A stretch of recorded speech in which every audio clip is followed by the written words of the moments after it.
Assalamualaikum warahmatullahi wabarakatuh. Kami dari kelompok 2 di sini akan presentasikan bisnis model. Sebelum itu, perkenalkan nama saya Ferdia Yunus, NIM 2021. Perkenalkan, nama saya Putri Ija Tunisa, NIM 2023-1139. Perkenalkan, nama saya Carolina Elit Monalis, NIM 2023-11141. Model asing. Model asing adalah model yang berasal dari luar perusahaan yang sifatnya sementara bekerja di dalam perusahaan. Dan bagi perusahaan yang bersangkutan, model tersebut merupakan yang pada saatnya penggolongan utang ada yang hanya membayar 2 bulan, yaitu utang yaitu kurang dari 1 tahun. Utang jangka panjang lebih dari 1 tahun. Tetapi jangka penulis dalam bidang pembelanjaan yang membagi modal asing atau utang dalam 3 golongan, yaitu 1. Modal asing atau utang jangka pendek, short term debt, yaitu yang jangka waktunya pendek, yaitu kurang dari 1 tahun. 2. Modal asing atau utang jangka menengah, immediate term debt, yaitu yang jangka waktunya antara 1 sampai 10 tahun. 3. Modal asing atau utang panjang long term debt, yaitu jangka waktunya lebih dari 10 tahun.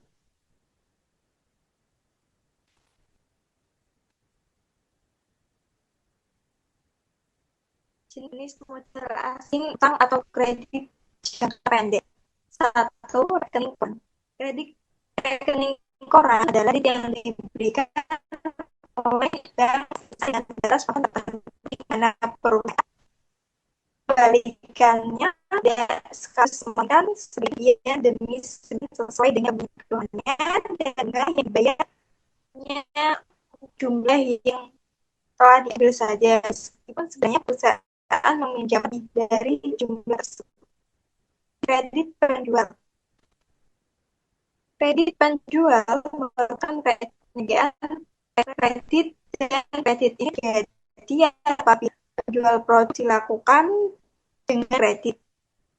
Apabila penjual dilakukan dengan kredit, bahwa penjual baru menerima pembayaran harga barang yang dijualnya beberapa waktu kemudian setelah barang diserahkan. Kredit dari pembeli. Kredit pembeli adalah kredit yang diberikan oleh perusahaan sebagai pembeli kepada mas saya dari bahan mentahnya atau bahan lainnya. 4. Kredit wesel. Kredit wesel ini terjadi apabila suatu perusahaan mengeluarkan siapapun utang kesempatan untuk membayar sejumlah uang tertentu pada pihak tertentu pada satu surat promise dan ditandatangani surat tersebut dapat dijual bukan pada bank. Asing utang intermedier sebagaimana diuraikan di muka modal asing atau utang menengah adalah utang yang jangka waktu umumnya adalah lebih dari 1 tahun dan kurang dari 10 tahun. Bentuk utama dari kredit jangka menengah adalah 1. Adalah kredit usaha dengan umur dari 1 tahun dan kurang dari 10 tahun. Pada umumnya, remlon dibayar kembali dengan angsuran tetap selama suatu periode tertentu. Amortization payments. Salah pembayaran asuran dilakukan setiap bulan, setiap kuartal, atau setiap tahun. Loan ini biasanya diberikan oleh bank dagang, perusahaan asuransi, supplier, atau manufaktur. Dua, bentuk lain dari intermediate debit adalah leasing. Apabila kita tidak ingin memilih suatu aktiva, tetapi hanya menginginkan servis dari aktiva tersebut, tidak dapat memperoleh penggunaan atas suatu aktiva itu tanpa disertai dengan cara mengadakan kontrak leasing untuk aktiva tersebut.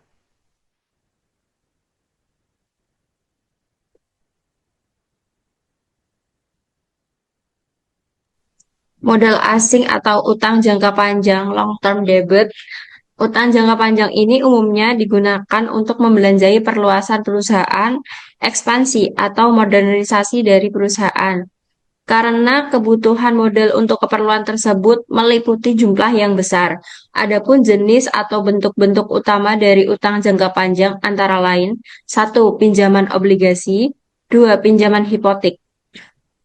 Pinjaman obligasi adalah pinjaman uang untuk jangka waktu yang panjang di mana si debitur mengeluarkan surat pengakuan utang yang mempunyai nominal tertentu. 2. Pinjaman hipotek adalah pinjaman jangka panjang di mana pemberi uang atau kreditur diberi hak hipotek terhadap suatu barang yang tidak bergerak agar supaya bila pihak debitur tidak memenuhi kewajibannya.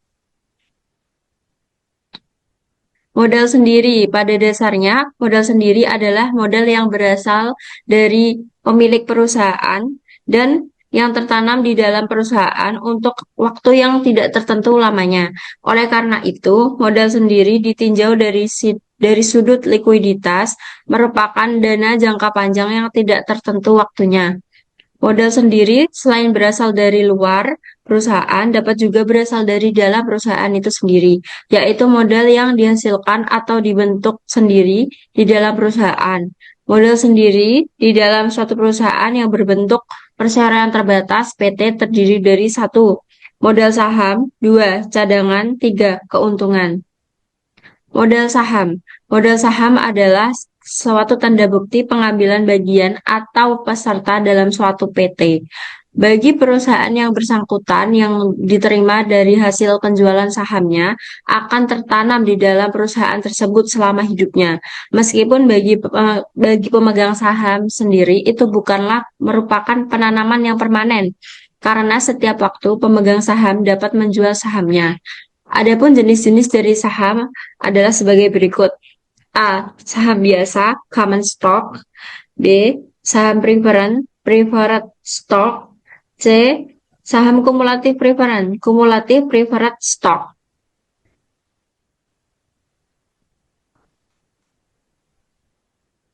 Baik, di sini saya akan menjelaskan cadangan. Nah, cadangan di sini yang dimaksudkan sebagai cadangan yang dibentuk dari keuntungan yang diperoleh oleh perusahaan selama beberapa waktu yang lampau, dari tahun yang berjalan, atau reserves that are surplus. Tidak semua cadangan termasuk dalam pengertian modal sendiri. Cadangan termasuk dalam modal sendiri ialah antara lain A. Cadangan ekspansi, B. Cadangan modal kerja, C. Cadangan selisih kurs, D. Cadangan untuk menampung hal-hal atau kejadian yang tidak diduga sebelumnya, atau bisa dibilang cadangan umum. Nah, di sini adapun cadangan yang tidak termasuk dalam modal sendiri ialah antara lain cadangan depresiasi, cadangan piutang ragu-ragu, dan cadangan yang bersifat utang. Untuk cadangan depresiasi sekarang banyak digunakan dengan istilah akumulasi depresiasi. Next.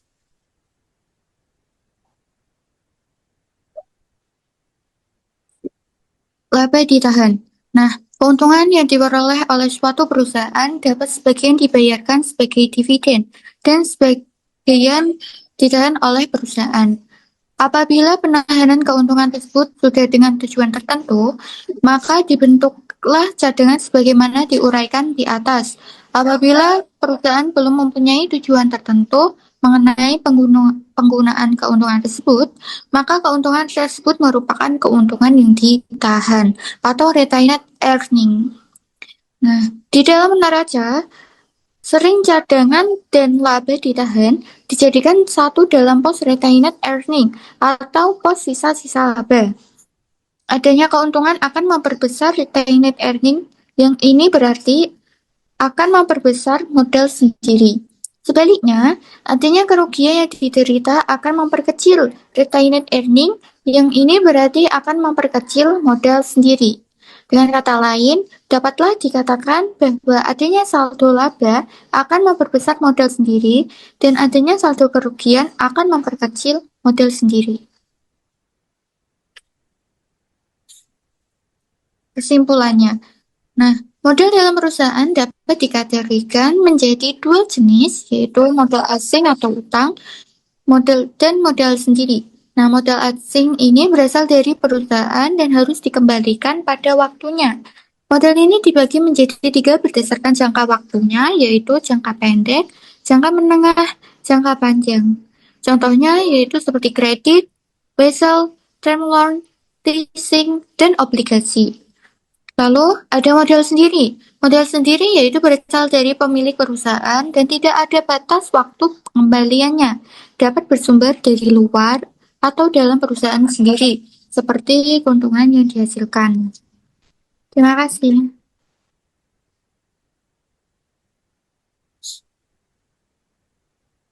Sekian Sekian dari presentasi kelompok. kelompok kami. Kurang lebihnya kami mohon maaf. Assalamualaikum warahmatullahi wabarakatuh. Warahmatullahi wabarakatuh.